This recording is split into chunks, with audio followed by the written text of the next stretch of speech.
स्वागत है दोस्तों, आपका खबर लाइफ में लेकर आया हूं ताजा अपडेट। दोस्तों अगर आप मेरे चैनल पर नए हो तो चैनल को सब्सक्राइब कीजिए, लाइक कीजिए, शेयर कीजिए, बेल आइकन को जरूर दबाएं ताजा अपडेट पाने के लिए। दोस्तों आज की टॉप खबरें आपको बताएंगे, बने रहिए हमारे साथ। शुरुआत करते हैं सुर्खियों से। शिवसेना का योगी सरकार पर बड़ा हमला, पूछा क्या नेपाल का दाऊद इब्राहिम बनेगा विकास दुबे। सोलर पावर से दौड़ेगी ट्रेन, भारतीय रेलवे इस शहर से शुरू करेगा ये प्रोजेक्ट। बने रहिए मेरे साथ। SBI खाताधारकों के लिए जरूरी खबर, ATM के बदले नियम जान लें वरना होगी दिक्कत। भारत में बैन हुई 40 वेबसाइट, राष्ट्रीय विरोधी गतिविधियों की वजह से लगा प्रतिबंध।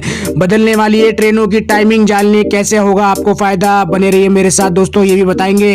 इस राज्य की सरकार खरीदेगी गाय का गोबर, मिलेंगे इतने पैसे, यहाँ होगा इस्तेमाल, क्या है पूरा मामला दोस्तों ये भी बताएंगे। एक और टिकटॉक स्टार ने ली अपनी जान, डिप्रेशन से जूझ रही थी 18 साल की लड़की। बने रहिए मेरे साथ। नहीं मिल रही है लेबर, मजदूरों को वापस काम पर बुलाने के लिए फ्लाइट टिकट, खाना और फ्री रहने के लिए सुविधा दे रही है कंपनियां। खुशखबरी, इस राज्य के लोगों को अब राशन के लिए नहीं भटकना पड़ेगा, मशीन पर अंगूठा लगाते ही मिल जाएगा राशन। बने रहिए दोस्तों मेरे साथ, ये भी बताएंगे।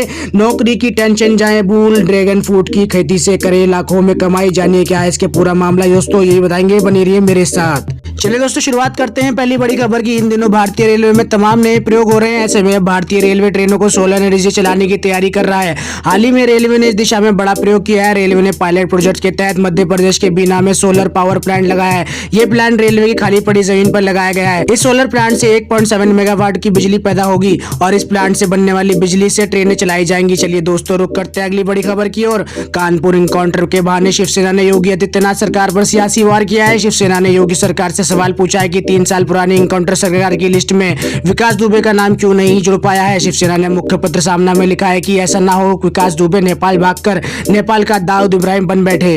चलिए दोस्तों रुक करते हैं अगली बड़ी खबर की ओर। देश के सबसे बड़े बैंक SBI ने अपने ATM से पैसे निकालने के नियमों में बदलाव कर दिया है। अगर नए नियम की जानकारी नहीं तो पैसा निकालने में आपको दिक्कतों का सामना करना पड़ सकता है। ग्राहक से अपील की गई है जब भी ATM से पैसा निकालने जाए इन नए नियमों को ध्यान में रखें वरना कैश मशीन से निकलेगा ही नहीं। आपसे ग्राहकों को पैसा निकालने के लिए OTP की जरूरत होगी, यानी आप बिना OTP के पैसा विड्रॉल नहीं कर पाएंगे। अगर आप रात 8 बजे के बाद SBI के किसी भी ATM में 10,000 रुपए या उससे ज्यादा की रकम निकालना चाहते हैं तो नए नियम लागू होंगे। चलिए दोस्तों रुक करते हैं अगली बड़ी अपडेट की ओर। देश के खिलाफ मुहिम चलाने वाले 40 वेबसाइट पर भारत सरकार की गाज गिरी है। केंद्रीय मंत्रालय ने 40 वेबसाइट को तत्काल से बंद करने का फैसला कर लिया है। खालिस्तान समर्थक समूह के ये सभी वेबसाइट अमेरिका स्थित सिक्स फॉर जस्टिस के एक खालिस्तान समर्थक के समूह के हैं। गृह मंत्रालय के एक प्रवक्ता ने कहा कि गैर कानूनी गतिविधियां निरोधक अधिनियम UAPA 1967 के तहत सिक्स फॉर जस्टिस एक गैर कानूनी संगठन है। उसने अपने उद्देश्य के लिए समर्थकों को पंजीकरण के वास्ते एक अभियान शुरू किया था। दोस्तों अभी तक आपने मेरे चैनल को सब्सक्राइब नहीं किया तो प्लीज सब्सक्राइब कर लीजिए, लाइक कर दीजिए, शेयर कर दीजिए, बेल आइकन को जरूर दबा दीजिएगा नए नोटिफिकेशन पाने के लिए। चलिए दोस्तों रुक करते हैं अगली बड़ी खबर की ओर। भारतीय रेल सेवा में ट्रेनों का लेट होना और चलना कोई नई बात नहीं है, लेकिन इस बीच आपके लिए बहुत अच्छी खबर आ रही है।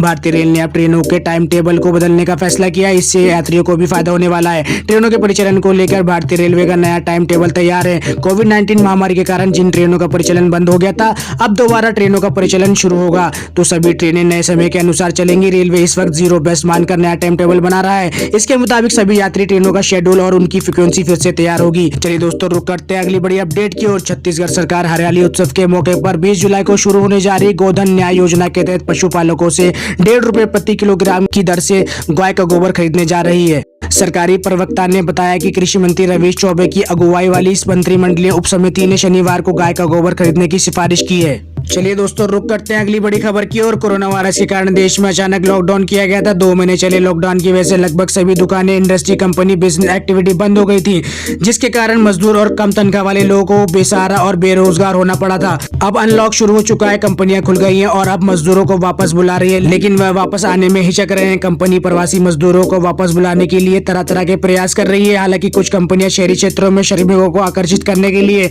मुफ्त यात्रा टिकट और आवास भोजन जैसे लाभों का वादा कर रही है। अन्य लोग आसपास के स्थानों से नए लोगों को नौकरी दे रहे हैं। चलिए दोस्तों रुक करते हैं अगली बड़ी खबर की ओर। डिप्रेशन के बढ़ते मामलों के बीच एक और चौंकाने वाली खबर सामने आ रही है। दिल्ली यूनिवर्सिटी की 18 साल की एक लड़की ने डिप्रेशन के चलते आत्महत्या कर लिया। ये लड़की टिकटॉक की बड़ी स्टार थी और इसके इस वीडियो प्लेटफॉर्म पर कई फॉलोवर थे। हालांकि पुलिस को कोई सुसाइड नोट नहीं मिला है, लेकिन ऐसा माना जा रहा है कि हाल में टिकटॉक पर लगे बैन के बाद ये लड़की डिप्रेशन का शिकार हुई थी। चलिए दोस्तों रुक करते हैं अगली बड़ी खबर की ओर। नौकरी का सपना देखने वालों को बड़ा धक्का धक्का लगा है। कोरोना के चलते कंपनियों में हायरिंग थम सी गई है। ऐसे में लोग नौकरी के करने के बजाय खेती में हाथ आजमाने के बारे में सोच सकते हैं।